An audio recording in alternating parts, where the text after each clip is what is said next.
local legislation with the almighty God in my mind and heart. I will be true to my constituents and the Filipino people. Please be seated.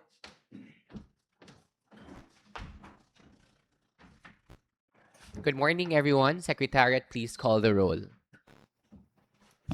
Honorable Juna D. Alar, Present.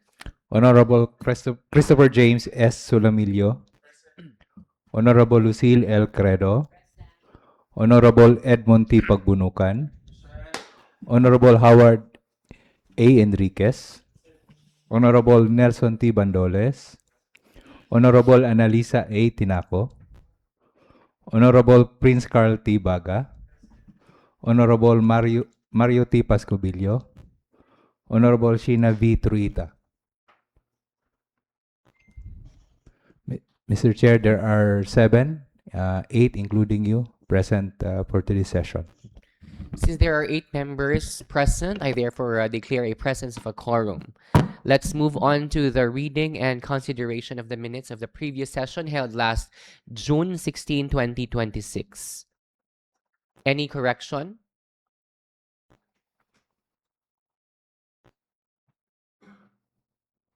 Hearing none, may I solicit a...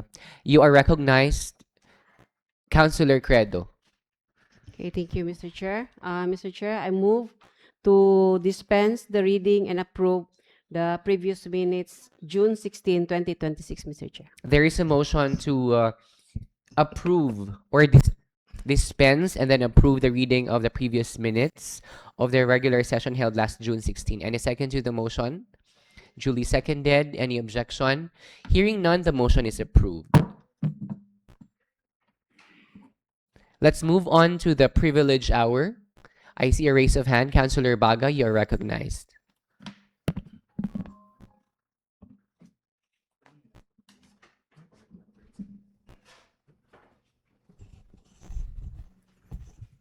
To our presiding officer and the acting vice mayor, Honorable Jonah Alar, to my co-legislators and public servants of the local government unit of Dawin, to all the dignitaries and visitors coming from Negros Oriental State University, to our staff, our secretary, ladies and gentlemen, good morning.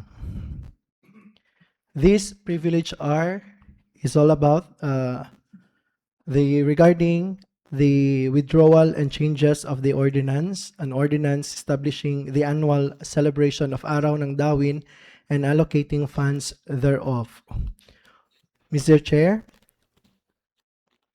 I rise today on a matter of privilege to respectfully present the recommendation of the committee as the committee chair on tourism regarding the proposed celebration of Araw ng Dawin. As we all know, this honorable body previously approved a resolution recognizing January 13, 1908 as the official Araw ng Dawin or Charter Day of our municipality. However, in the course of preparing the proposed ordinance institutionalizing the annual celebration, the committee deemed it necessary to revisit the historical records of our municipality to ensure that our legislation is founded upon accurate and well-documented historical facts.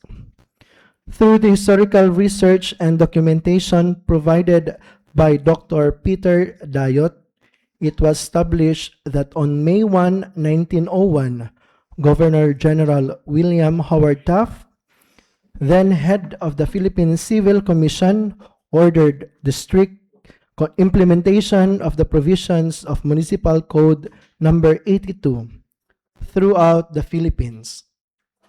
Pursuant to this directive, the municipality of Dawin was organized as a municipal government and the first municipal officials were appointed, headed by Petri Regalado, who became the first municipal president of Dawin. The committee believes that the appointment of the first municipal officials signifies the actual commencement of organized local governance in our municipality. This historical milestone provides a more compelling and appropriate basis for commemorating the founding of Dawin. Apart from its historical significance, the committee likewise considered the practical implications of the proposed celebration.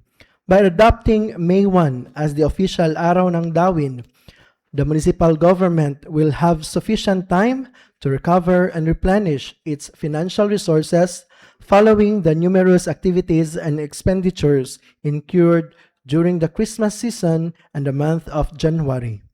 This allows for better fiscal planning and ensures the adequate resources are available to organize a meaningful and well-prepared municipal celebration. Moreover, May 1 is a regular national holiday celebrated as Labor Day. Holding the celebration on this date would make it more convenient for our constituents, especially workers, students, families, former Dawinanons, and visitors to participate in the activities without the need to take additional leave from work or classes.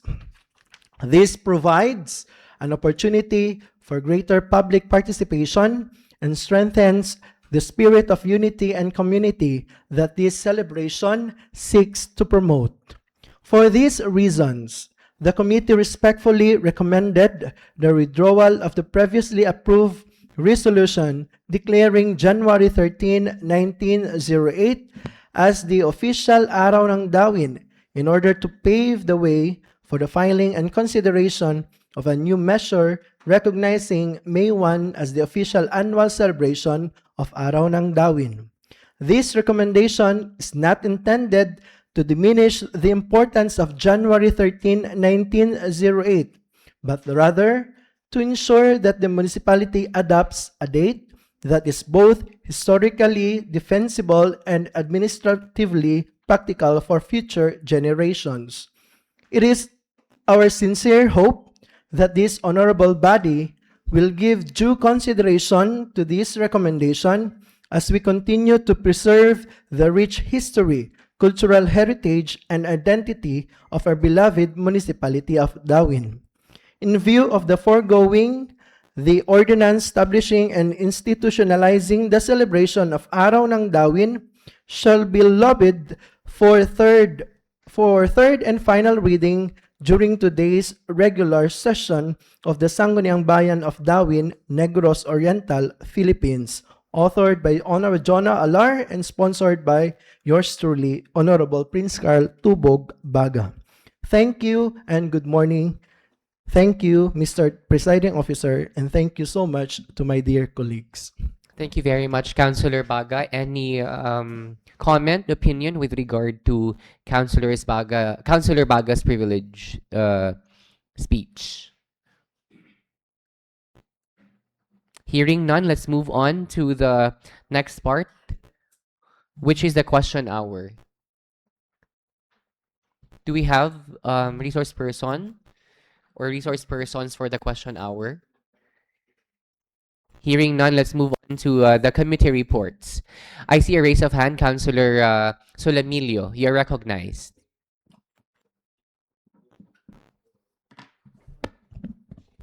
Thank you, Mr. Chair. Good morning, everyone. Committee report on the committee meeting of the Committee on Health and Sanitation on June 17, 2026. Present, Honorable Jonah D. Alar, Committee Chair, Acting Municipal Vice Mayor. CJ Solamilio, Committee Vice Chair, SB Member. Analisa Tinaco, SB Member.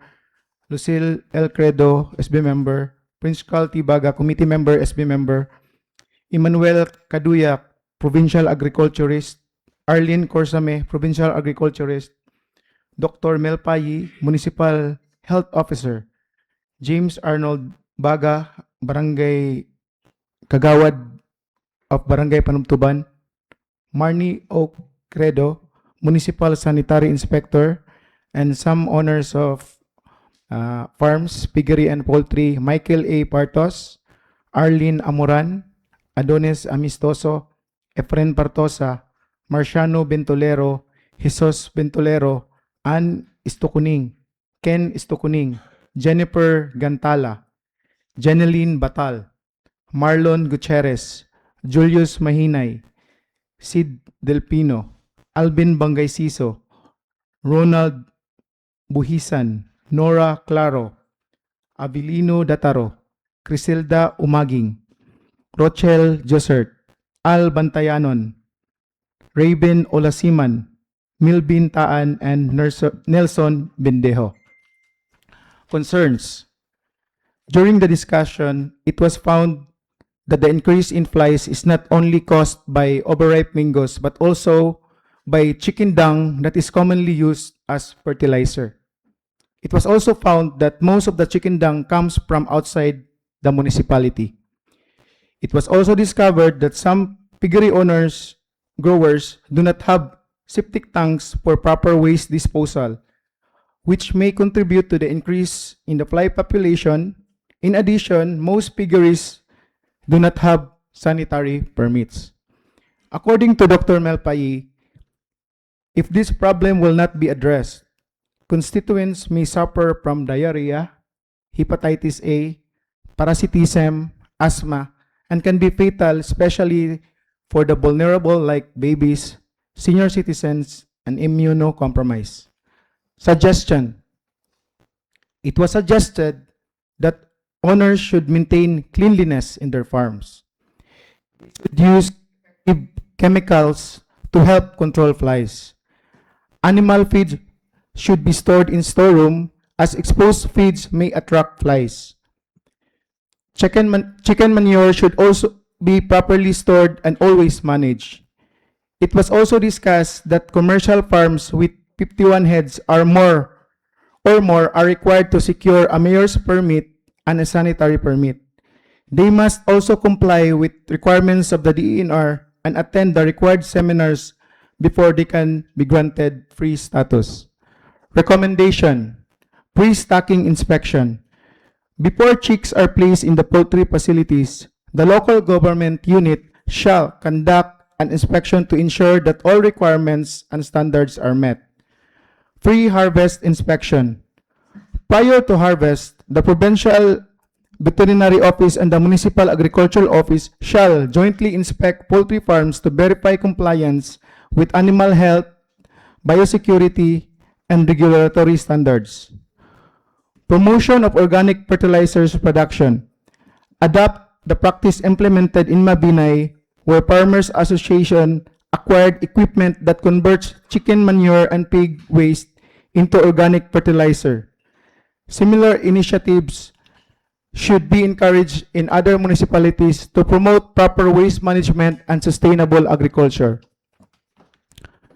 Regulation of farm location. Establish and strictly enforce minimum distance requirements between poultry and piggery farms and residential areas to minimize odor, flies, environmental impacts, and potential public health concerns. Organization of farmers' cooperatives. Encourage the formation of farmers' cooperatives to improve coordination among producers, strengthen their bargaining power, and help stabilize and regulate market prices for poultry and livestock products. That's all, Mr. Chair. Thank you. Thank you very much, Councilor Solemilio. Any comment with regard to Councilor Solemilio's committee report? I see a raise of hand. Councilor Pascobello, you're recognized. Thank you, Mr. Chair. Thank you, Honorable Solamilio, for that presentation. During your committee hearing, is it not mentioned or some other technical or more sophisticated and even some of the farm exist at this time? Like I visited one farm in Sambuangita. They use the waste into biogas. So that would be an option, Mr. Chair, because instead of the foul odor will just spread to neighboring places, we can utilize it for cooking or whatever instead of spreading. So is it not mentioned during your? I suggest for that, Mr. Chair, just a recommendation. Yes. If ever some of the farm will adopt that technology. That was actually pointed out by one of the piggery owners during the committee meeting. However, according to him, this practice is done by large-scale piggeries. Upon asking the owners who were present during the committee meeting, wala pa day mo meet sa requirement para makakreate og biogas out of the waste coming from piggery farms, if I'm not mistaken. Yes. Mr. Chair, maybe it's not for the big scale production of gas. For kuan lang kanang sa farm use or ordinary use. Because kanang sa nakita nako sa Sambuangita is only small scale farm also. Okay. It's just less than 100 chicken, murag native chicken ra man ganito. But they are able to It's do it's it. working properly. Mm. They are using that in the kitchen for their restaurant man gani. They use the kuan katong gas gikan sa tank sa ilang restaurant. It's working properly. Kuan yun, wapo kayong technology. I see. Thank you very much for that So information. maybe they can However, visit. yeah. Would you like to comment on that, Councilor Solemilio? Thank you.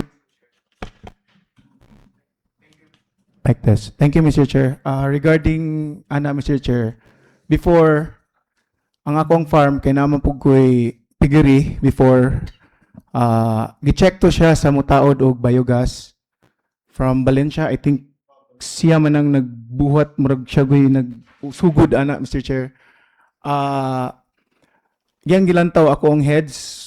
By that time, Mr. Chair, murag kuan ra to pa ako mga 30 ka anayon o mga 150 pa to ka heads nga kaning fatteners.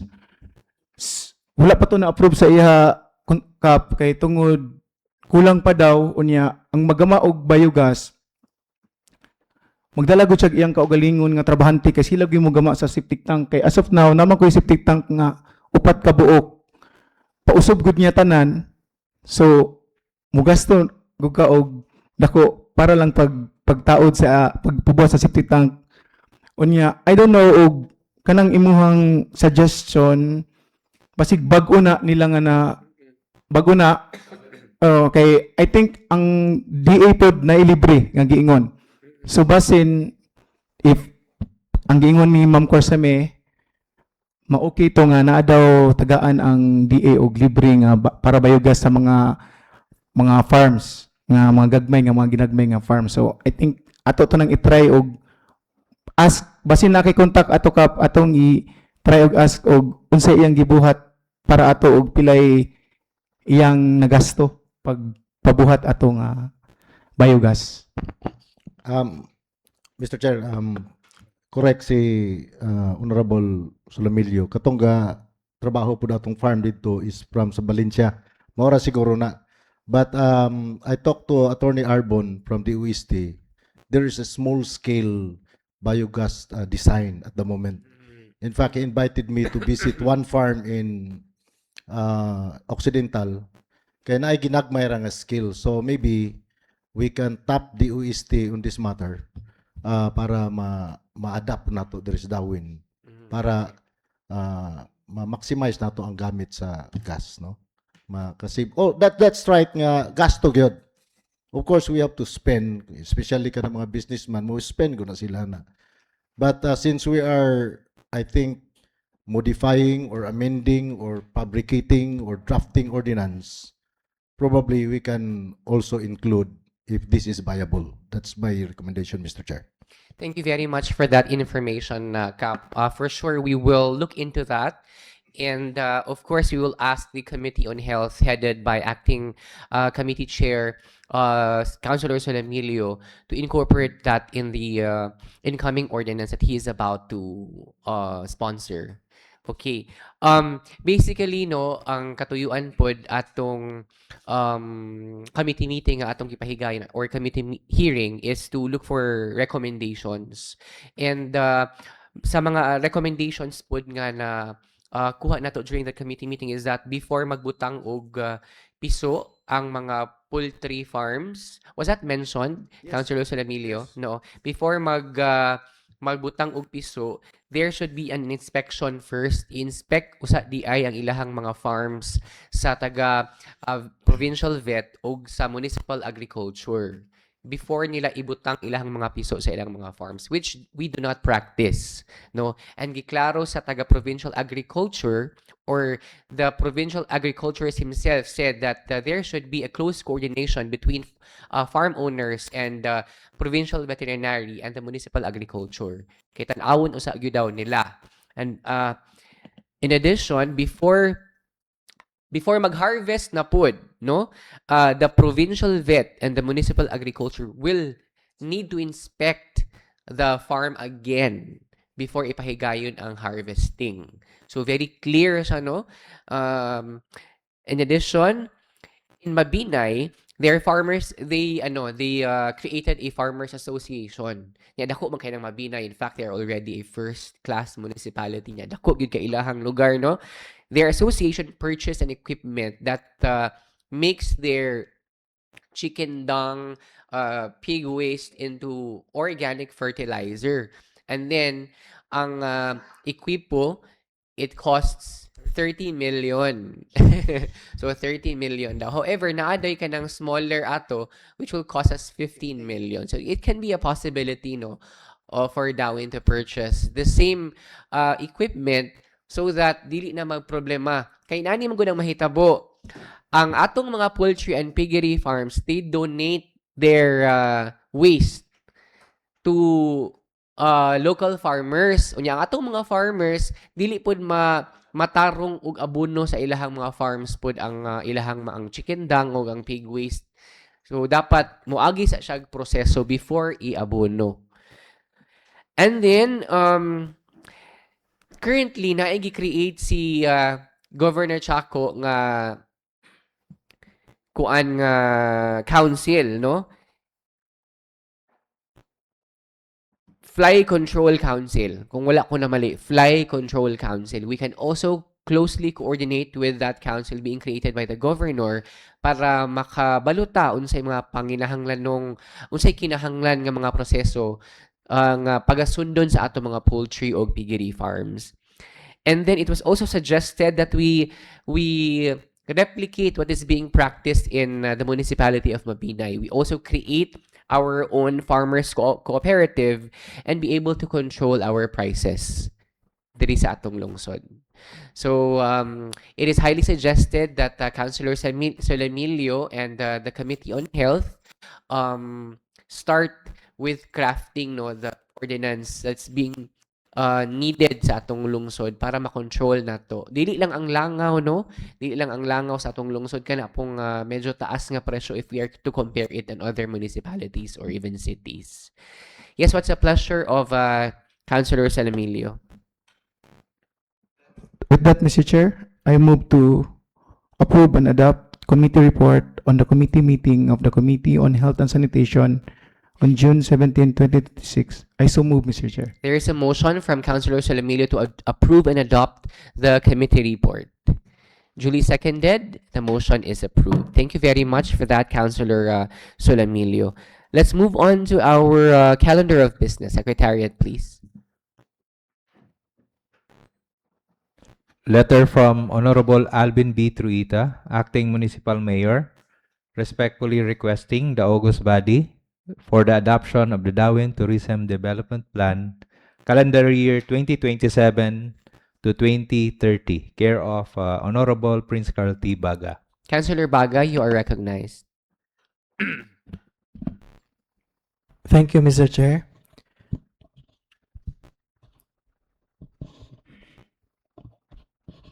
Today, Mr. Chair, we have our visitors from Negros Oriental State University and also our tourism officer of the municipality of Dawin. They are present for the adoption of this Dawin Tourism Development Plan. I think this is long overdue because this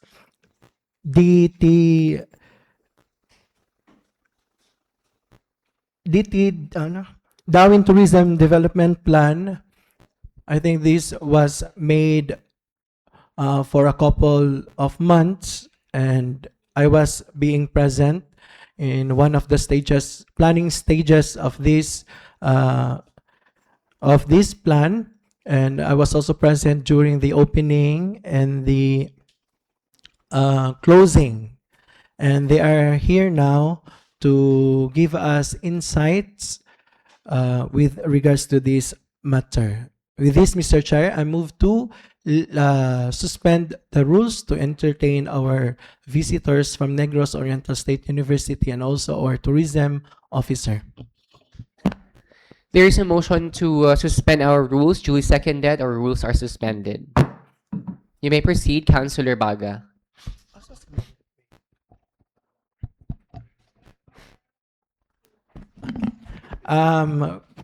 We have here Ma'am Stella on behalf of the Tanan Negros Oriental State University team. She would present to us the plan regarding this Darwin Tourism Development Plan. Yes, ma'am, you may proceed.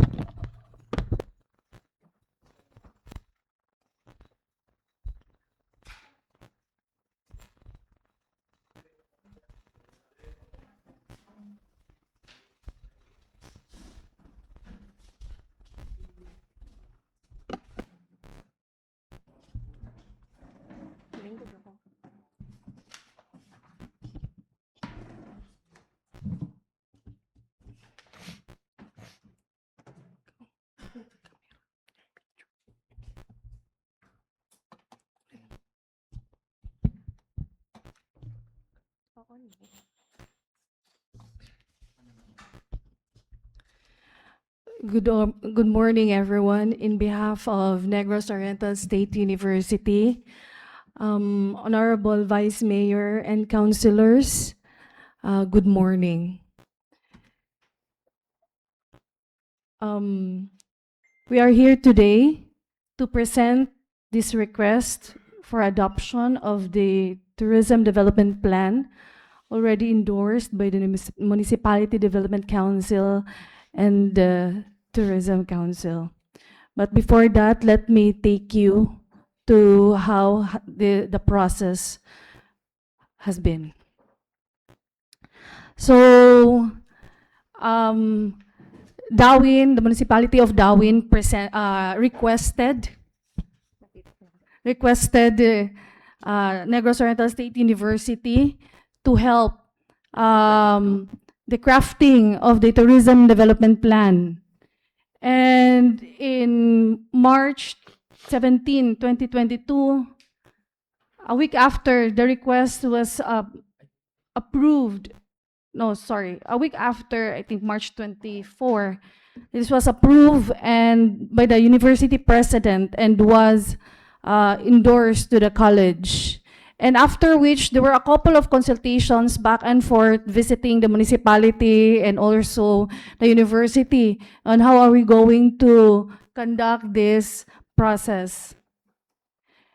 And then, by January 27, 2023, the proposal to conduct the project was approved. The proposed project was approved by university president. And then there were a series of ocular visits and data gathering. We have been visiting once a month in the municipality to gather data. And then after which, by January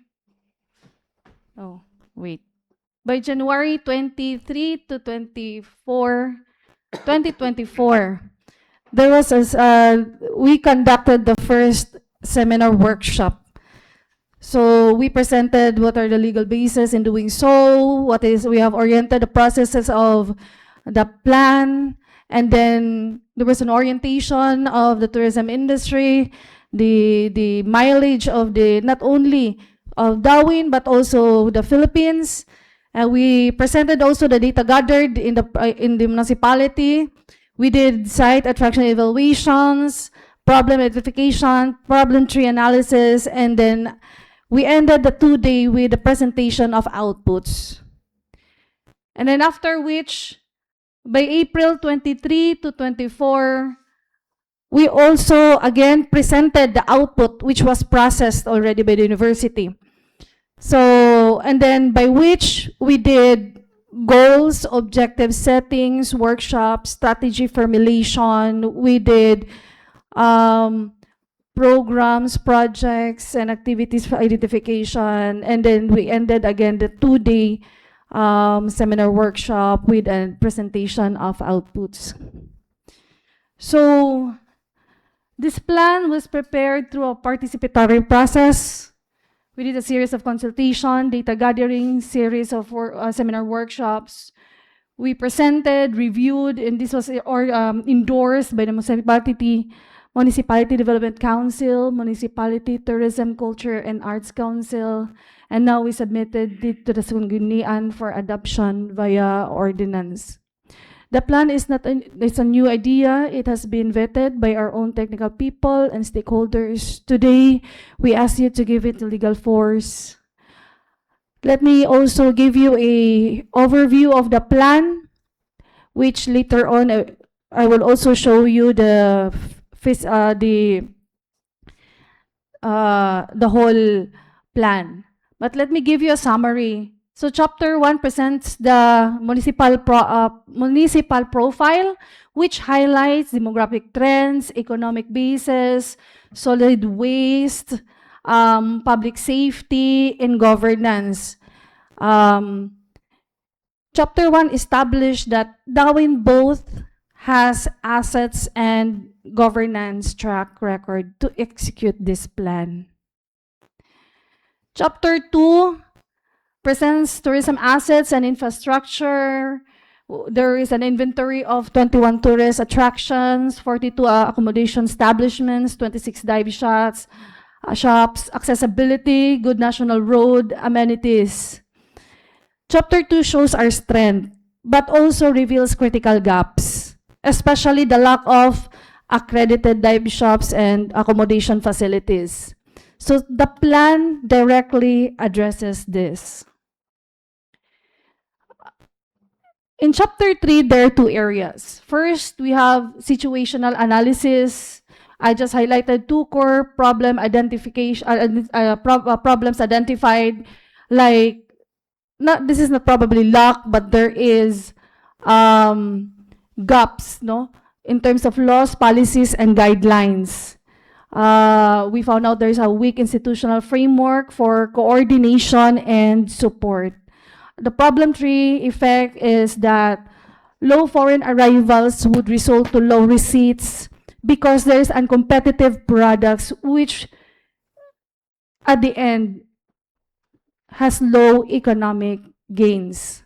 Without laws and strong tourism office, even our best assets will underperform.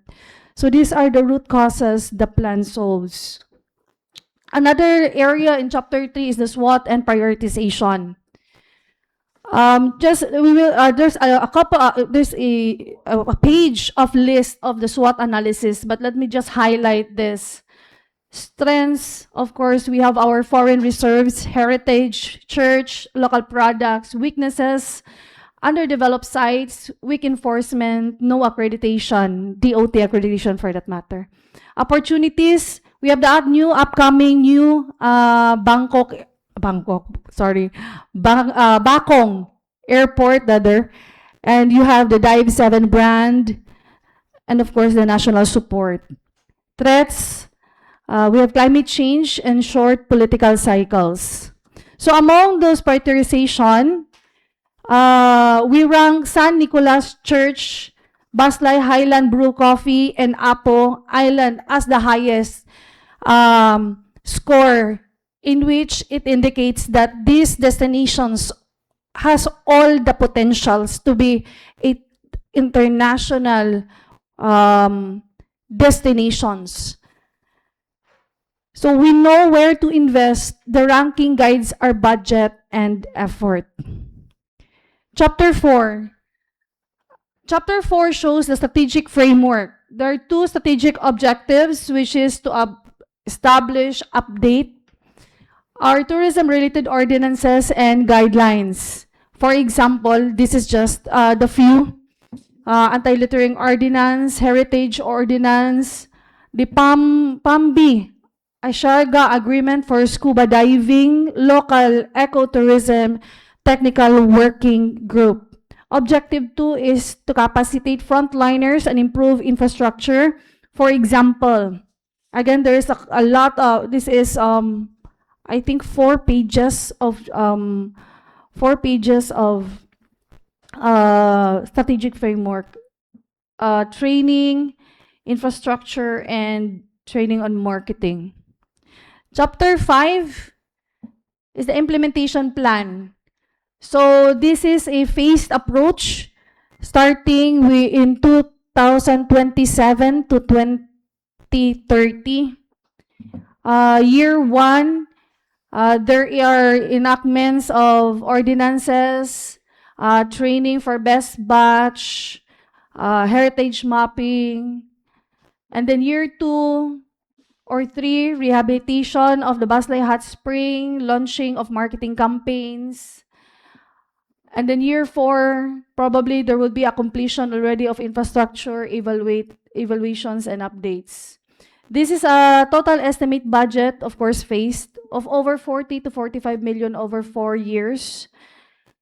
Funding sources could be LGU, General Fund, DOT grants, provincial funds, private sector, or national agency. So we do not need all funds upright. The plan allows annual prioritization based on available resources. Chapter 6 is the monitoring and evaluation. So what we will measure: number of ordinances enacted and enforced, number of DOT accredited dive shops and certified guides, and not to mention also accommodation facilities, tourist arrivals, domestic versus foreign, visitor satisfaction, waste diversion rate, and crime solution efficiency. So reporting would be, just to mention, quarterly internal review by the Municipality Tourism Office, annual report to the Sangguniang. So this is not a set and forget plan. We will track progress and report back every year to you. So why do we need to adopt the plan as an ordinance? Benefits. This gives legal teeth to enforcement, for example, the fines, closures, incentives. This also unlocks external funding. For example, DOT, DICT rather, and CCA, which requires an adopted plan. This aligns with RA 9593, the Tourism Act of 2009, and RA 7160, the Local Government Code of 1990. This builds on Darwin's award-winning governance. We have the capacity. And lastly, this provides continuity beyond political cycles. An ordinance makes the plan permanent, enforceable, and fundable. Without it, we risk starting over after every election. So in this presentation, let me leave this quote. Tourism is not just about visitors. It is about jobs, heritage, environment, and the future of every Dawinanon. This plan offers a pathway. It's a realization. How rest in your honorable hand. Thank you. At this juncture, let me share with you the plan. Show. Kanino?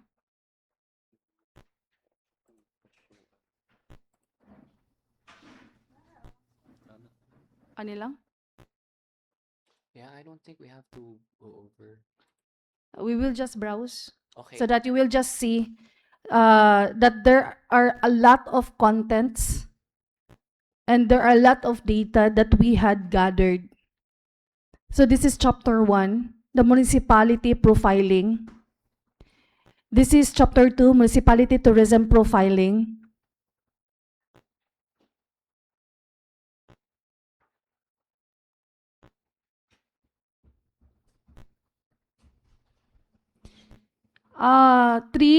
Chapter 3, Tourism Goals, Objectives, and Targets.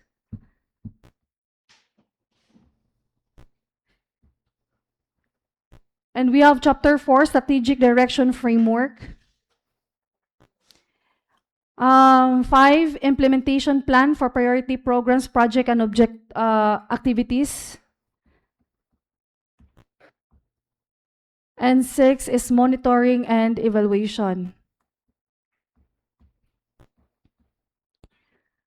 That's all. Thank you. Thank you very much, ma'am, for that very comprehensive work, no? And that started in 2022 pa?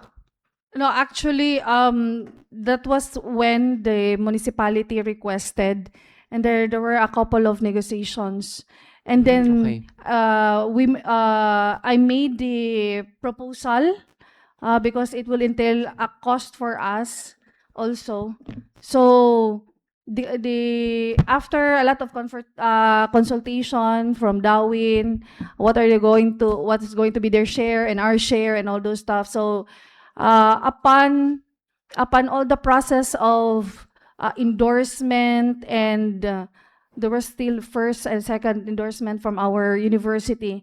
It was approved by January of the next year. Okay. And then there was nadugay lang siya, honorable, kay Kuan Manggod. There was a 1-year lap because I went to Bais campus, Okay. which is one of the factor also. And then after we finished it early of last year, there was a lot of revision because when I presented to Darwin, they made a lot of suggestions physically and inputs. There were a lot of changes and review and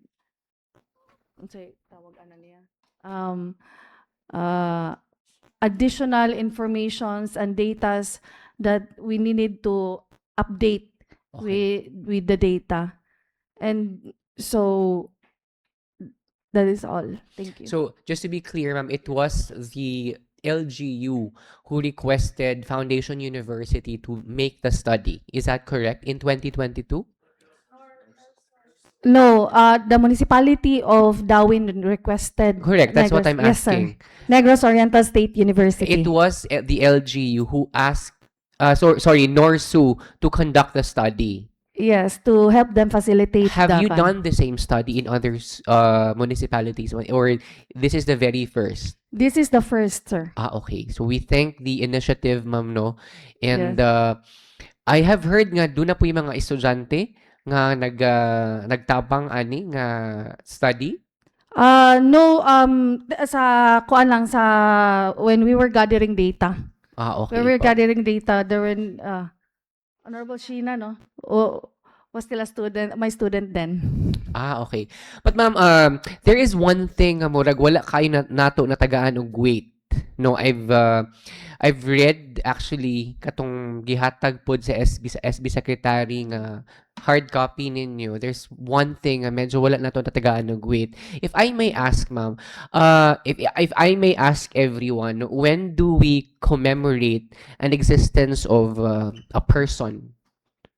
Or maybe a city, a municipality, when do we commemorate it? During its birthday, during its founding.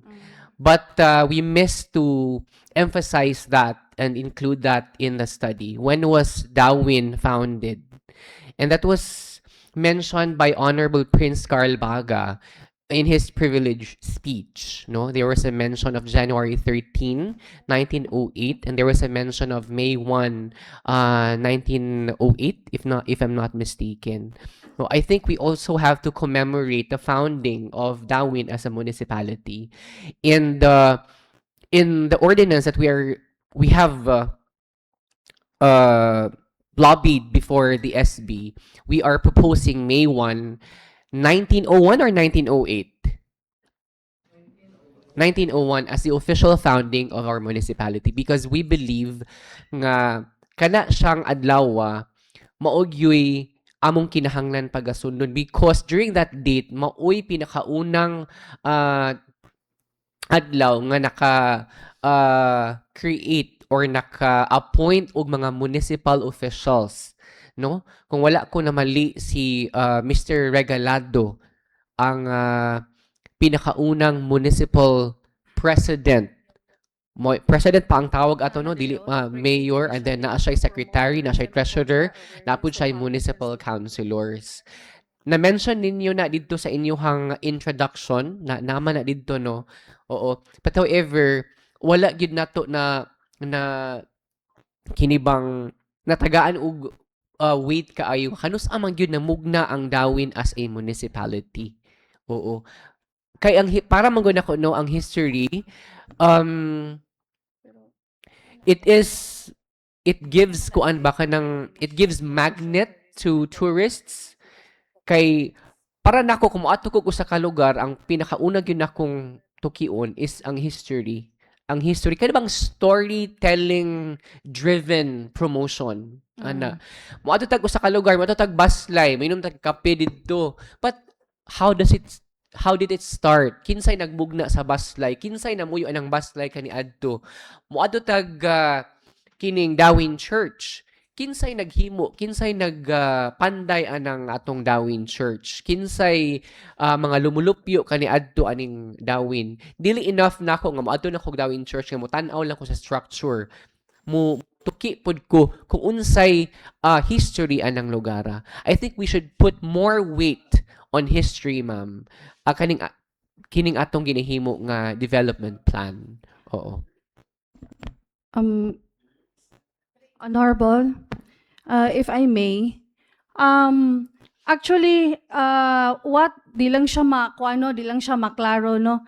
But in Strategic Action 2.1, which is to develop a competitive local tourism product and services and increase year-round experience tourism activities, there are a number of specific objectives, and this is 1, 2, 3, and the fourth one here states to create initiatives to promote tourism and cultural awareness to public and stakeholders, wherein we have allocated here trainings and seminar workshops because we found out based on the evaluation by stakeholders that on the criteria given by the Department of Tourism, what you have mentioned, especially the church, rate the highest. However, it is underdeveloped. We also have discussed this during the workshops that the qualities of the church, for example, when in fact it rated number 1 because all the qualities of a global tourism site is already present. However, there is no product, for example, cultural walking tours. So gamay na lang ang iyahong tweak. We will just train tour guides. We will probably hire researchers so that we will be able to come up of the the history of the church, which will be given as a product knowledge for our guides to be able to showcase the church. So If I that was may- all. We found that out, and all the development that needed, for example, for the church, was actually considered in the plan. Okay. If I may cut you, Yes, ma'am. sir. Have you ever looked into the history of the church prior to this plan? We did, right? There were a couple of workshops, and we formed the groups based on the stakeholders. So there were a couple from the churches also. Mm-mm. Ma'am, when you say underdeveloped, ma'am, is this something to do about infrastructure? No, or, yeah, no, can sir. You, can you As expound a- on that? Underdeveloped in terms of being a tourism product. Okay, yeah, I agree, no, because when you go to, let's say, for example, Cambodia, Thailand, and other neighboring Southeast Asian countries, dili gid kaayo bitaw kanang aesthetically inviting ang mga lugar nila. But when you go to these places, grabe ang ilahang pagbutang og weight to history.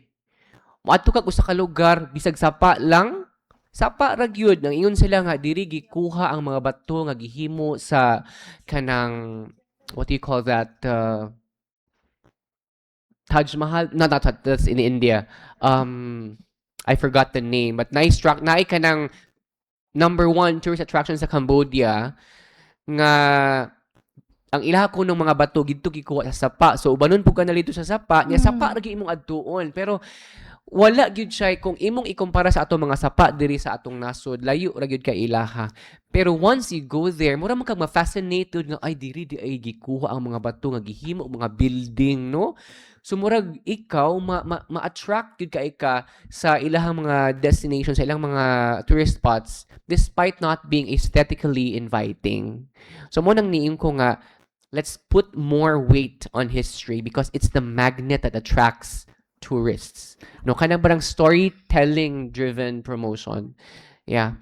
Mo to ma'am nga nag-ask ko, why don't we incorporate the founding of Darwin in the plan? Because we only we in our introduction we only made mention of the dates, no, but we have not emphasized really of when Darwin was founded.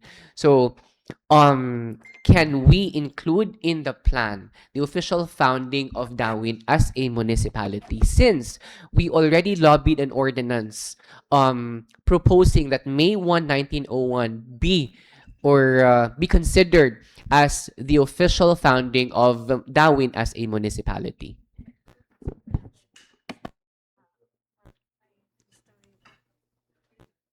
Appeal sa PPA or sa introduction lang? Actually,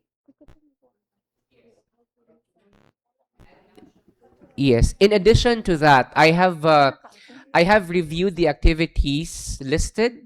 I think in number 5, no? We also have to include there the celebration of Araw ng Dawin. So that before we adopt the proposal, it's already clear that Araw ng Dawin is already there. Again, history should be given more weight if we promote tourism. I agree, sir. Mm-mm.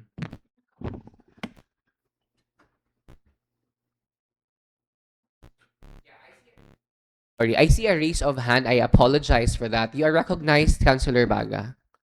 Mr. Chair, maybe if the suggestions would is it pwede na to ma-insert na lang sa introduction and katong sa one of the activities under section 5.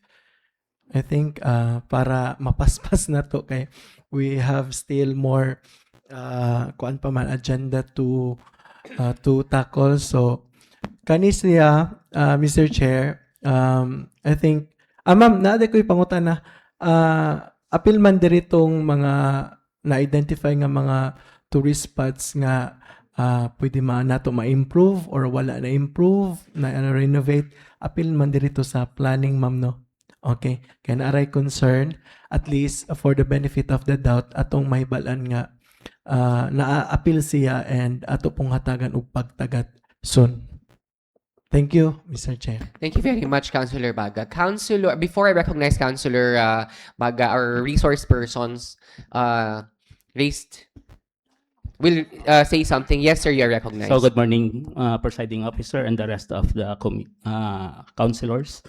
Regarding for that recommendations, we will adopt the history, the chapter profiling, as well as the top 3 destinations and the rest of the destinations of the municipality of Darwin as part of the recommendation of this body, sir. With your indulgence, sir, oo. If I may add on that, no, actually, vague man pud good. If you're going to go back in time, medyo lisod pod i-identify kung kanus agyud ang founding sa Darwin. We have the Spanish time and the American period. Oo. During the Spanish period, wala pa'y klarong leadership sa Darwin. Oo. And then motong chaotic pa ang lugar, wala pa'y sistema, wala pa'y klarong unsay mga balaod nun nga pagusundon sa mga tawo. But if we are going to consider that, no, either January 1 or January 13, 1901 and 1908, medyo, number one, no, lisod siya i-consider because mo gani, kinsa man ang leaders kani adto nga time, wala man tay mabasa sa history books nga kinsay atong mga pangulo atong nga mga dawinanon. However, on May 1, 1901, mao gyud pinakaunang officers nga naglingkod. Mo to nga na-mention ako na Regalado, na Delfino, mga dawinanon gyud nga mga apelyido. Sila gyud first nga mga opisyales nga nakalingkod diri sa among lungsod. Pinaagi sa usa ka mando ni then Howard Taft. Oo. Pinaagi niya. So, I think kana lang yun siguro atong idungag, no? Idungag sa study. Actually, I mean sa sir, plano. Actually, sir, thank you kayo kay na new data karon. We asked this data, Ma'am Stella asked this data before. So may gihatag sa that one?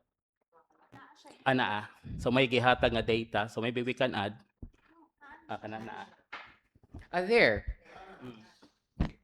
If we may read, no?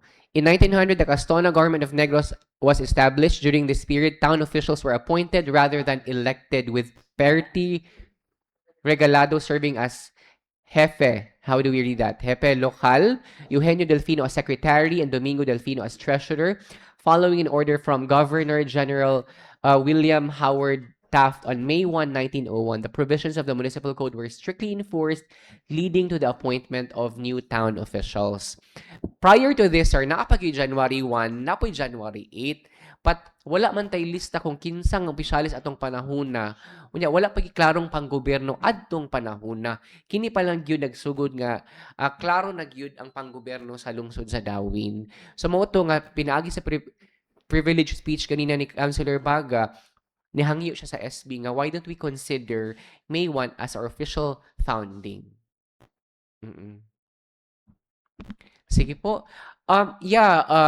Kami no mapasalamaton yun mi sa initiative because we could not do this alone. Dili na mo ni mahimo without the help of ma'am, pasayloan ko na kayo kung foundation ganina, no? Without the help of the university. Dako gyud kaning tabang sa amo para kining maka-move forward in terms of tourism. And then, mas maayo mo gunang ang uban ang muingon kung unsay weakness namo as an LGU kaysa kami mo identify, mas maayo nang lain ang muingon namo. Amo ni mga weaknesses sa Darwin mo ni kinahanglan natong trabahoon mo ni kinahanglan natong bag-uhon. And it's very apparent in your study nga unsay kulang, unsay lapses, unsay mga gaps na kinahanglan namong i-fill. Opo. Yeah, Councilor Pascobello, please. Thank you, Mr. Chair. Ma'am, nalagoy gamay nga some are siguro murag recommendation, some are questions. Kining atong plan, ma'am, is good for how many years? 3 years lang. Good for 3 years. Okay. Siguro ibalo mo, ma'am, nga kaning tourism daghan kayong aspito, no, sa gingon ni atong presiding officer, that is cultural Yes. tourism. Naapoy uban nga human tourism, sex tourism, food tourism, no? Daghan kayo, but in Darwin, I think it's very clear that what we offer here is environmental, natural beauty. Munang nangutana si storya mi ni Honorable Baga ganiha. Naapil bas plan ng pag-develop anang ato ang mga hot spring, waterfalls, kana infrastructure nato na ba. And another, I think, this is suggestion kay Murag. I don't know, if wala ko kita nakabasa sa plan, na magud kining tourism, magud natay mga frontliner. Kani ato mga frontliner, importante gining matrain. But I'm happy, a while ago, na nakadungog og naamoy training and seminars. Especially kana workshop, mga guide nato. Kana mga hotel staff, kana mga pambot operators, kana. So, kana importante kaya na sila natong mga matrain yun nato na professionally. Now, of course, ang Dawin po, ma'am, ibalo po siguro tatanan nga it is one of our source income diri in terms of taxes o sa atuang economic, no? But ganiha nakita ko sa imong monitoring and evaluation, usa sa importante kay natong tanawon, ma'am, is the carrying capacity. Mhm. Kay what happened in Boracay, no? What happened in Boracay, we know, all of us probably, nahibalota anang nahitabo sa Boracay. Kwarta, karon ra ilang gitanaw. Wala nila tanawan ng future. So, bisag sa Pambi, mention mo mo Pambi diha, na ay ang Apo Island, kaya ang Apo Island ra may protected area diri, na ay carrying capacity. We have to consider that because lisod kayo pag-repair aning environment, ma'am, which is our murag investment diri sa Dawin. Lisod ka, sayon na kayo gubon ang atong nature, but lisod kayo pag-repair. No? So, that is one thing that you have to consider, kanang carrying capacity. Another, ma'am, is, wala ko kabantay kung mention mo environmental impact sa ato ang mga resources. So that's another thing, Mr. Chair, nga we have to consider in making a plan. Kana environmental impact sa atong, of course, we need people, we need tourists. We need, because they are the one that bring money to improve our economy. But we have to consider unsay mga damages. You like it or not, every person will create negative impact. So, kung madaghan atong tourist, mas daghan ang damage. In the future, pag mata na nato one morning, guba na atong resources. So that's one thing, ma'am, nga ako ang recommendation, the carrying capacity of our kanang tourist attraction and the environmental impact sa ato ang resources. Thank you for that, Mr. Chair. Hello, I agree. Councilor Pascobello, when you said that the plan should also put weight on environmental impact, tourist arrivals would mean an increase to carbon footprint. And it was also mentioned in their recommendations that there should be ordinances that would regulate tourism activities. And if I may mention lang, no, katong ordinansa nga gipropose ni Councilor Tinaco of regulating tourists arrival, tourists coming into our municipality. Labaw na tong pag-impose og pila unsa ganito? Pag-impose og not just fines, katong entrance fee. No, not entrance fee. Entrance fee is different from environmental fee. Environmental fee sa mga major tourist attractions sa atong lungsod. Manang supportive gud kay ko atong gi-propose ni Councilor Lisa Tinaco nga environmental fee. Environmental fee siya nga gi-impose not for Dawinanons but for non-Dawinanons who come to Dawin and enjoy our tourist attractions. Yes. Yes, ma'am, you may proceed. Yes, Mr. Chair. Let me just mention that in a monitoring and evaluation on goals and objective, the first that we mentioned was this is under Strategic Action 1. Under Strategic Objective 1 is to establish tourism-related ordinances and guidelines for institutionalization of tourism-related operations and practices.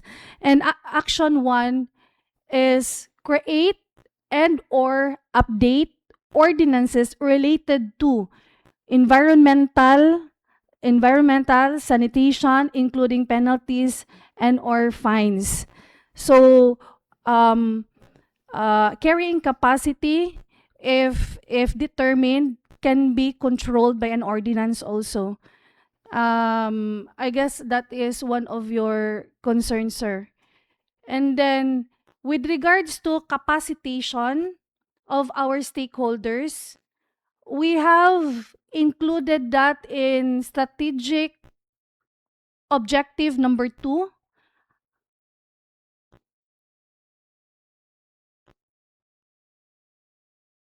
I think this number 6, action number 6, objective action is to educate tourism stakeholders. This is the one. To educate tourism stakeholders on the value of benefits of accreditation. Ay, sorry. Asa to tong training?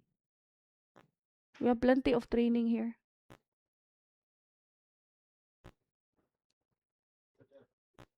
We have here number 2. To enhance the capability of tourism frontliners and develop community-based tourism services and enterprises. So we have a couple, we have listed certifications, trainings, accreditations. We even have conduct training on massage. We have training on sculpting, katong sa beach gani, sir, and then first aid, lifeguard. We have a lot included, but you could also include more. Thank you very much, ma'am. Yes, Kap. Yes, yes, ma'am. That's good, ma'am, because that is capacity or capability building. That is to improve our services. What I mentioned a while ago is the carrying capacity. And establishing carrying capacity cannot make it in 1 day or 1 week or 1 month. It needs further study because you need to establish the baseline. So I think at least for 3 years, you can put that in your plan. Part of your plan is to establish the basic on formulating the carrying capacity. You cannot just tell it in pointing the numbers. You need to study. No, so by in 3 years, maybe you can put that, include it in your plan that you can start establishing the basic of formulating or establishing the numbers, no? Kaya di man nato lisod kayo ato yung 100 ra kabok makasulod. 200, you need to study.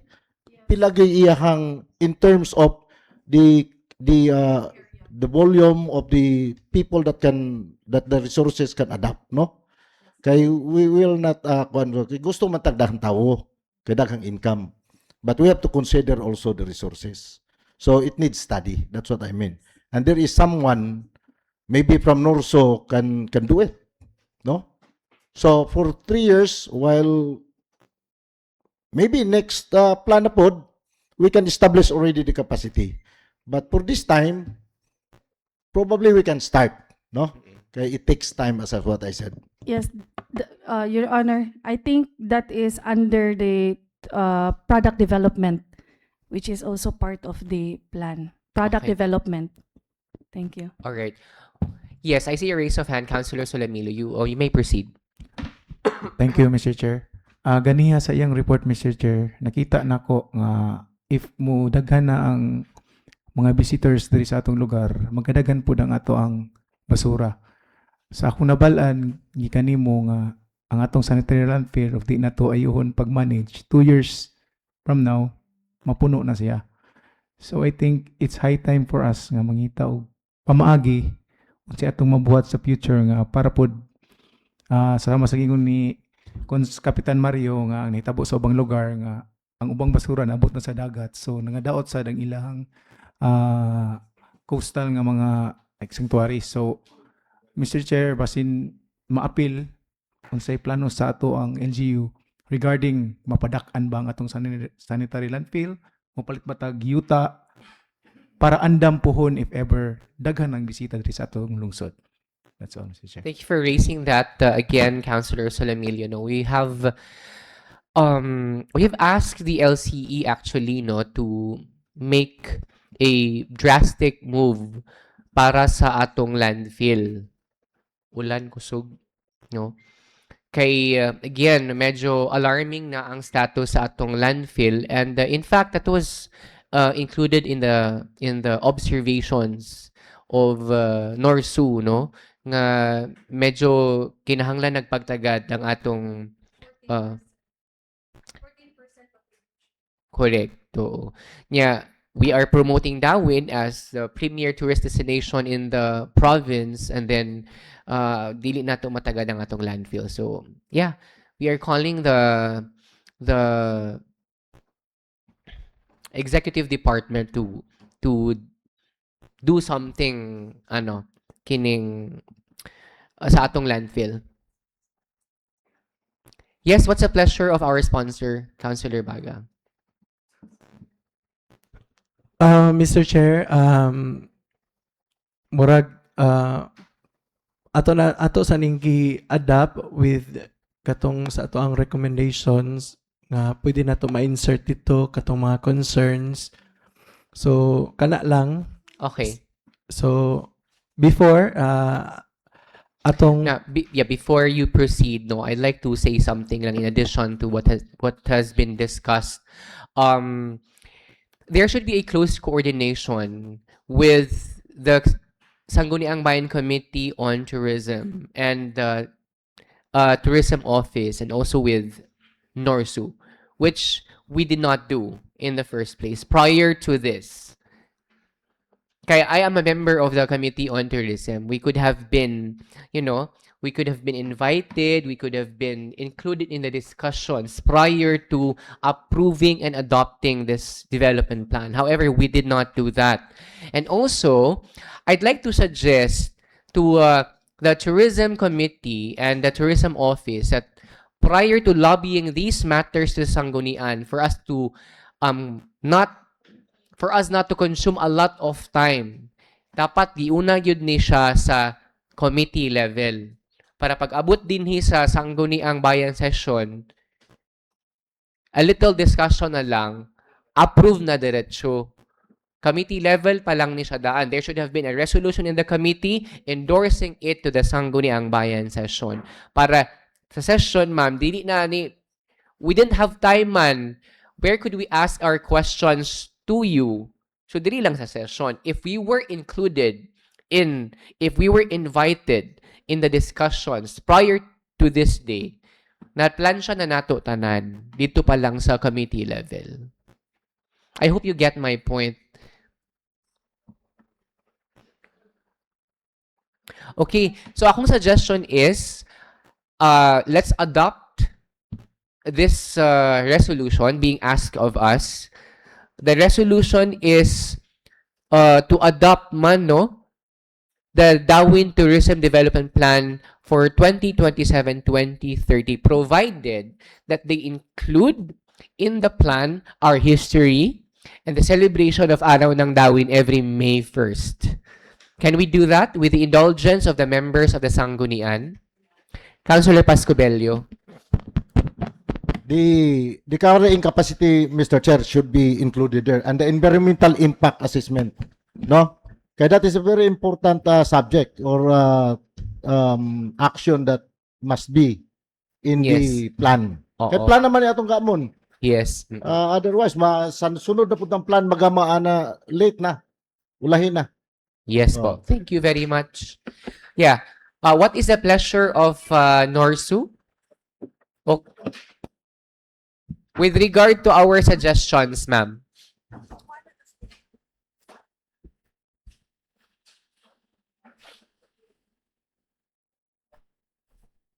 Sir, can we hear sa ato ang para diretso na Good ta. morning, Mr. Chair, and the members of the SB.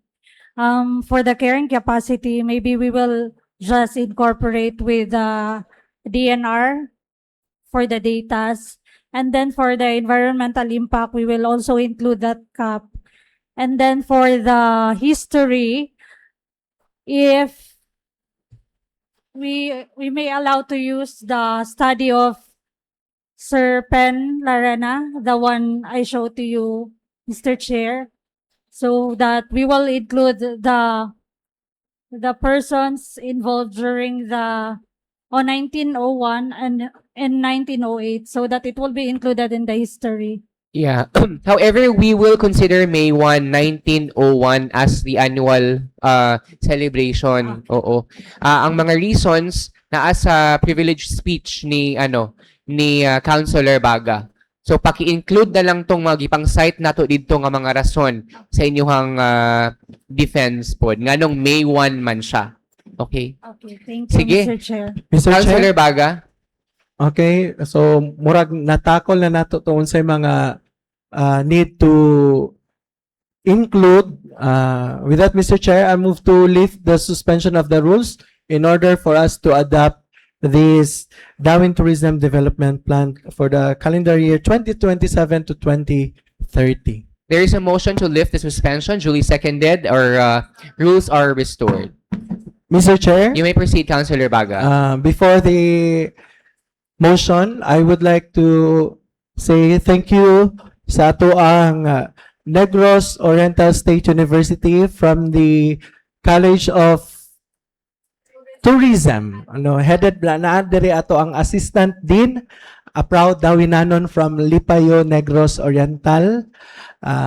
Then kauban niya ang mga sakop. And also to Ma'am Stella, who is the leader of this development plan. With that, Mr. Chair, I move to adopt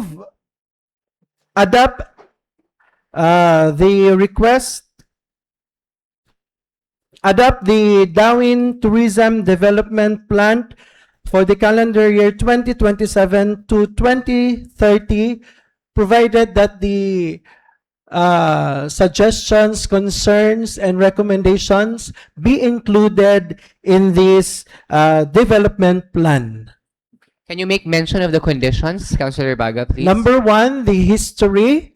Number 2, the insertion of the celebration of the Araw ng Darwin. 3, the carrying capacity. And 4, the environmental impact. Mr. Chair. There is a motion from Councilor Baga. Duly seconded. Any objection? Hearing none, the motion is approved.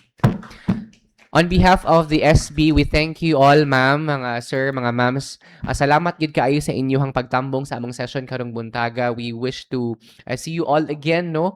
Please include us in the planning, in the discussions para pag-abot nato sa SB kanang hanay ug kanang klaro na sa amo atanan, no, before we discuss it. Again, thank you very much, Councilor Baga. Mr. Chair, kaning Tourism Development Plan, kita pa'y pinakauna ani sa Negros Oriental. Wow. And I've heard other LGUs are waiting para kita mo himo ang murag model. So, mapasalamaton ta sa ato ang LGU and also most especially sa ato ang partner, ang Negros Oriental State University, for crafting this plan nga makatabang sa atoa and also makatabang pod sa neighboring lungsod o sa ato ang tibuok probinsya sa Negros Oriental. Thank you so much, Norso College of Tourism. Thank you very much po. All right, let's move on to our yeah, can we take pictures? Can we move for a suspension? I call for a 5-minute break.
now resume.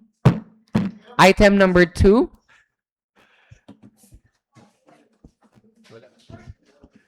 Adoption of MDC Resolution Number 5, Series of 2026. Financial assistance under the Local Government Support Fund. Financial assistance to local government units amounting to 5 million pesos, care of Honorable Mario T. Pascobillo. Councilor Pascobello, you may proceed. Thank you, Mr. Chair. Our municipality, Mr. Chair, had received financial assistance coming from Department of Interior Local Government through its financial assistance, local government support fund, financial assistance to local government unit, FALGO, in the amount of 5 million, Mr. Chair. This was duly presented already by our municipal acting mayor, Alvin Truita, to the Municipal Development Council. This is intended for the purchase of rice for all the constituent within the municipality of Dawin, Mr. Chair. So, I move to adopt the Municipal Development Council Resolution Number 05, Series of 2026, source coming from the DILG through its financial assistance under the Local Government Support Fund, financial assistance to local government unit. LG is F, FALGO, amounting to 5 million for the purchase of rice to all the constituent within the municipality of Dawin, Mr. Chair. So move. There is a motion from Councilor Pascobello, duly seconded. Any objection? Hearing none, the motion is approved. Next item, please. Third and final reading of the proposed ordinance entitled An Ordinance Establishing the Annual Celebration of Araw ng Dawin and Allocating Funds Thereof. Care of Honorable Prince Carl T. Baga. Councilor Baga, you may proceed. Mr. Chair, this was tackled a while ago. With this, Mr. Chair, I move to approve the third and final reading of the proposed ordinance entitled An Ordinance Establishing the Annual Celebration of Araw ng Dawin and Allocating Funds thereof, provided that the ordinance provided that there will be changes in the ordinance for like the date from January 13, 1908 to May 1, 1901 under the whereas by William Howard Taft, the Governor General of the Philippines and head of the Philippine Commission, directed that the provisions of Municipal Code number 82 be strictly implemented, thereby establishing the framework for municipal governance and administration in the country. Then also the declaration of the policy, it should hereby commemorated that the first day of May of every year as the day that Dawin was officially founded as a municipality by Municipal Code number 82, and also the organizing committee under section 6. This should be organized. The organizing committee shall be composed of the following: honorary chairperson, mayor, chairperson, Sangguniang Bayan Committee Chair on Tourism, co-chairperson, Sangguniang Bayan Committee Chair on Education, vice chairperson, vice mayor, and the members of the committee shall include but shall not be limited to MTO, MPDC, MBO, youth sector representative, education sector representative, religious sector representative, and local business or cultural group representative. Mr. Chair. There is a motion to approve on third and final reading the proposed ordinance establishing the annual celebration of Araw ng Dawin and allocating funds thereof. Duly seconded. Any objection? Hearing none, the motion is approved. Thank you very much, Councilor Baga. Let's move on to the next. First reading of the proposed ordinance entitled An Ordinance Providing for the Engagement of an Additional Municipal Physician under a Contract of Service and Appropriating Funds therefore, in the municipality of Dawin, province of Negros Oriental. Care of Honorable Christopher James S. Sulamilio. Councilor Sulamilio, may you proceed? Thank you, Mr. Chair. Good morning, everyone. Actually, kaning ordinansa napanday ni katong nga time nga atong gi-invite si Dr. Melpayi og nag-asta niya about additional doctor. Pero dili man pwede, so nag-asta niya if ever naabay mga municipalities and cities nga na-engage og contractual service sa doktor. Ingon siya, naa ang wala na lang is ang Himalalod og ang Dawin. So with this, ato ang gaman og ordinansa, basin di ay magahinan og budget sa ato ang local chief executive nga madugangan ta og doctor through contractual service. So, Mr. Chair, I move to approve on the first reading the proposed ordinance entitled An Ordinance Providing for the Engagement for an Additional Municipal Position under a Contract of Service and appropriating funds thereof in the Municipality of Dawin, Province of Negros Oriental. I so move, Mr. Chair. There is a motion from Councilor Sulamilio. Any second? Duly seconded. Any objection? Hearing none, the motion is approved. Thank you, Councilor Sulamilio. With the indulgence of everyone, can we immediately proceed with the second reading of this ordinance? Yeah, we have man. This is short lang man.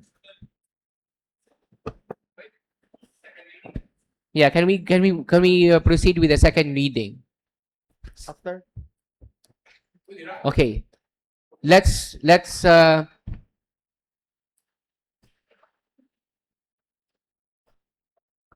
However, it's not written in our agenda. We can make a motion. But it's there. Okay. With the indulgence of everyone, can we proceed with the second reading? Okay lang, basta mag-okay ang majority. Okay. Sige, let's move on to the second reading. You may proceed, Councilor Sulamilio. Mr. Chair, I will read to you about this ordinance. The author of this ordinance is Honorable Jonah D. Alar, co-author, Honorable C.J. Solamilio, and sponsor, Honorable C.J. Solamilio. So, Mr. Chair, can I move directly to the title of the ordinance? Yes, please. Section 1. Title: This ordinance shall be known as the Additional Municipal Position Ordinance of Dawin. Section 2. Declaration of Policy. It is hereby declared that the policy of the Municipality of Dawin to promote and protect the health of its constituents by ensuring the availability of adequate, competent, and responsive healthcare personnel in order to deliver efficient, accessible, and quality medical services. Section 3. Authority to engage a municipal position under contract of service. The municipal government of Dawin is hereby authorized to engage one municipal position under a contract of service to augment the existing medical workforce of the municipal health office, subject of the provision of the CSC COA DBM Joint Circular Number 1, Series of 2025, and other applicable laws, rules, and regulation. Section 4. Qualifications. The newly created plantilla position shall have the following qualification as embodied in the approved Index Occupational Services of the Department of Budget and Management and Qualified Standards of Civil Service Commission. Position: Rural Health Physician. Education: Doctor of Medicine. Experience: 1 year of relevant experience. Training: 4 hours of relevant training. Eligibility: RA 1080. Section 5. Appropriation. The amount necessary for the implementation of this ordinance shall be charged against the appropriation of the Municipal Health Office under the annual budget of the Municipality of Dawin or from any available funds authorized by law, subject to existing budgeting, accounting, and auditing laws, rules, and regulation, including the provisions of Civil Service Commission, Commission on Audit, DBM, Joint Circular Number 1, Series of 2025. Thereafter, such amount as may be necessary for the continued engagement of the municipal physician under a contract of service shall be included in the succeeding annual budgets. Section 6. Duties and responsibilities. The municipal physician shall perform the following duties and responsibilities. A. Provide medical consultation, diagnosis, and treatment to patients. B. Assist in the implementation of public health programs and services. C. Respond to medical emergencies and health-related incidents. D. Supervise and coordinate with other health personnel. E. To perform such other functions as may be assigned by the municipal health officer and in accordance with existing laws, rules, and regulations. Section 7. Implementing Office. The Municipal Health Office, Human Resource Management Office, the Municipal Budget Office, the Municipal Accounting Office, Municipal Treasurer's Office, and the other concerned offices shall jointly implement this ordinance.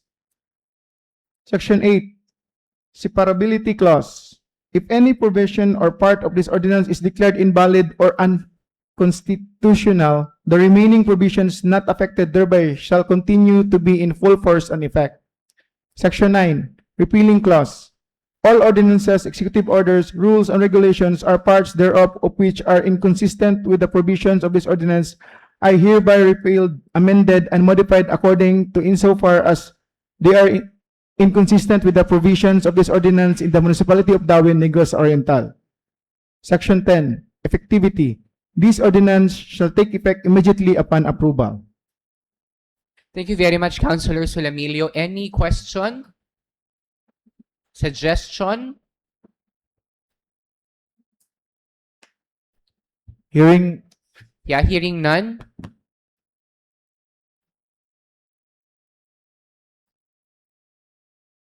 Yeah. Okay. There's an observation lang. Can we go to section 4? Yeah, I think na-miss lang ni siya upuan. Yeah. Can we change this? It's not plantilla position, no? The newly created COS position shall have the following qualifications. Kindly correct that part lang. Any other correction, observation, suggestion? Okay. Why is there a need for us to add one more doctor no sa atong lungsod? Ang Yakap PhilHealth is a very important and very much needed project of the national government. And then we are promoting for RHU Dawin to be our constituents Yakap clinic provider para sa atong constituents. However, we need one more doctor because usa sa pinaka-importante nga benefit sa Yakap is an unlimited consultation. So for us to be able to cater our constituents, we must add an additional doctor. What's the pleasure of Councilor Solamilio?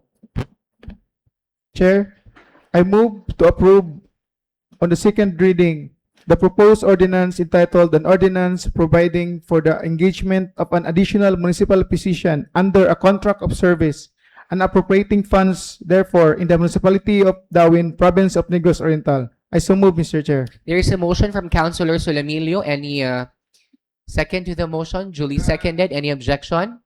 Hearing none, the motion is approved. Thank you very much, Councilor Solamilio. Let's move on to the next item. First reading of an ordinance authorizing the utilization of funds in the amount of 161,873.46 pesos from the LDRRM Trust Fund for the purchase of manlip rescue equipment. Care of Honorable Mario T. Pascubilio. Councilor Pascobello, you may proceed. Mr. Chair, it was being certified by our municipal accountant that we have trust fund from the ILDRIM and the amount of 161,873.46 pesos, Mr. Chair. And there is a need of to change or upgrade our man-left rescue equipment as the existing one is mura gulang-gulang na, nya dili na kayo epektibo ang iyang serbisyo, Mr. Chair. So the executive department or our acting mayor is really pushing to use this fund to support the purchase of man-left rescue equipment, Mr. Chair. So the first reading, I passed this ordinance authorizing the utilization of funds in the amount of 161,873.46 from the Eldrim Trust Fund for the purchase of man-left rescue equipment. This is just in addition to the general fund, Mr. Chair. So move. There's a motion from Councilor Pascobello. Duly seconded. Any objection? Hearing none, the motion is approved. Next item, please. Second reading of the same ordinance, an ordinance authorizing the utilization of funds in the amount of 161,873.46 pesos from the Eldrim Trust Fund for the purchase of man-lift rescue equipment, care of Honorable Mario T. Pascubillo. You may proceed, please.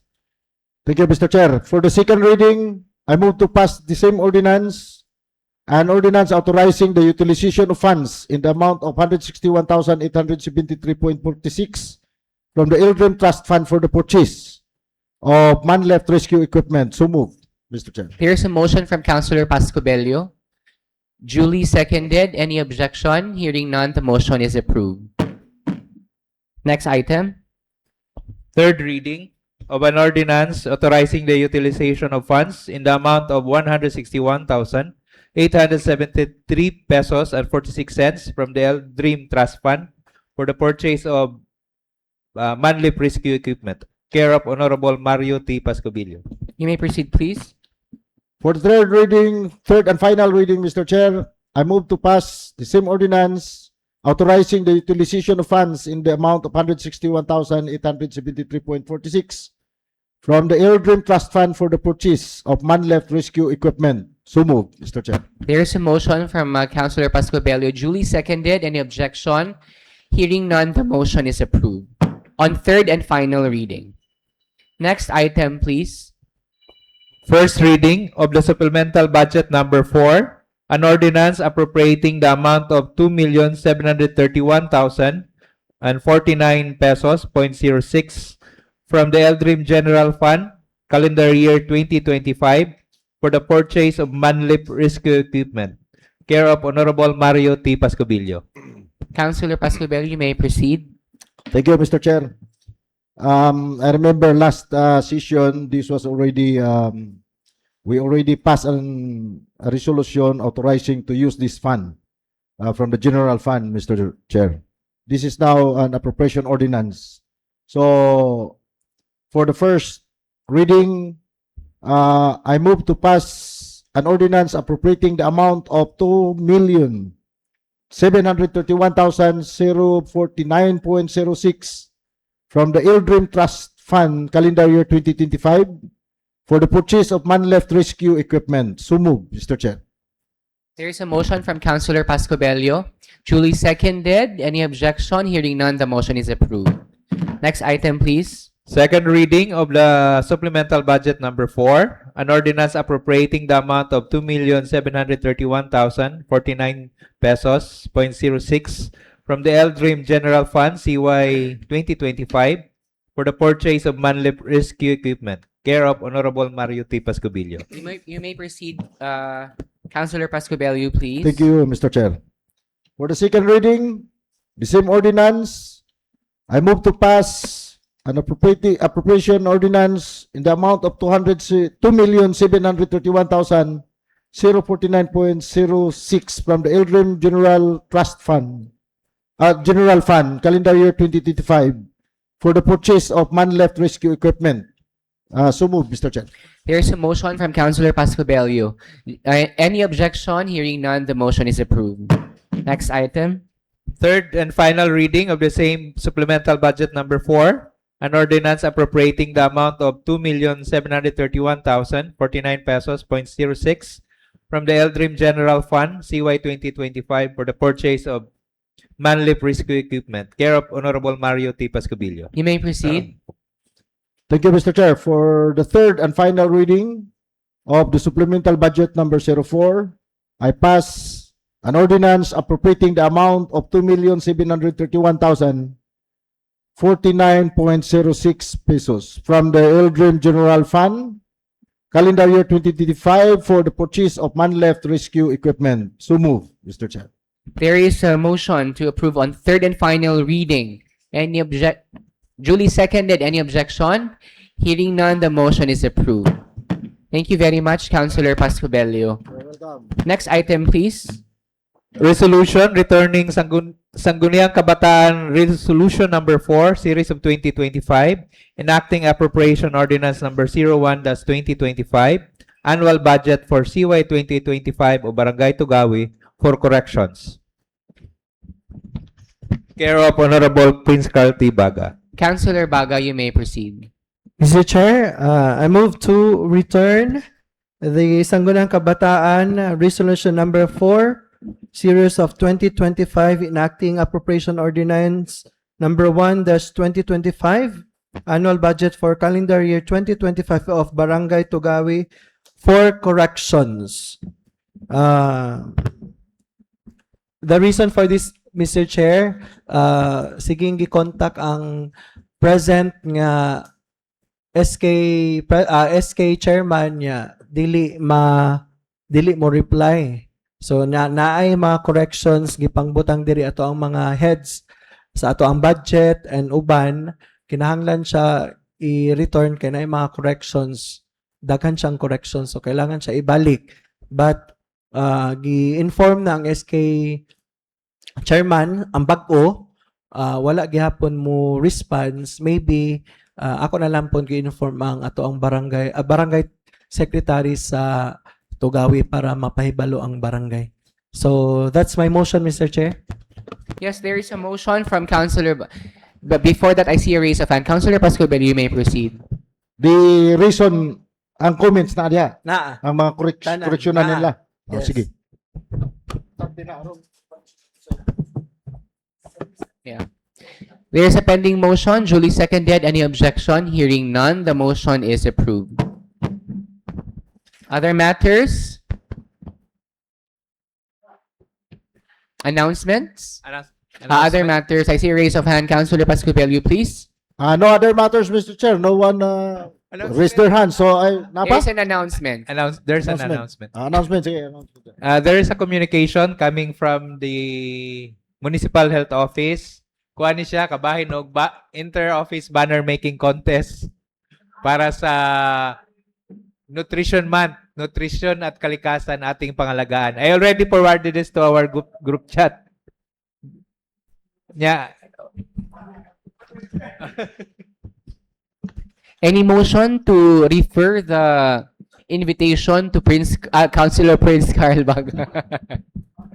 Bitaw. Okay, any other announcements, Secretary? Wala na. Sige. Councilor Pascobello, please. Wala na. So, I move to, wala kay other matters? Kaya move no to adjourn. Okay, I move to adjourn our 43rd regular session, Mr. There is Chair. a motion to adjourn. Any second? Duly seconded. Any objection? Hearing none. Our 43rd regular session is adjourned. Enjoy the rest of your rainy day, everyone. God bless.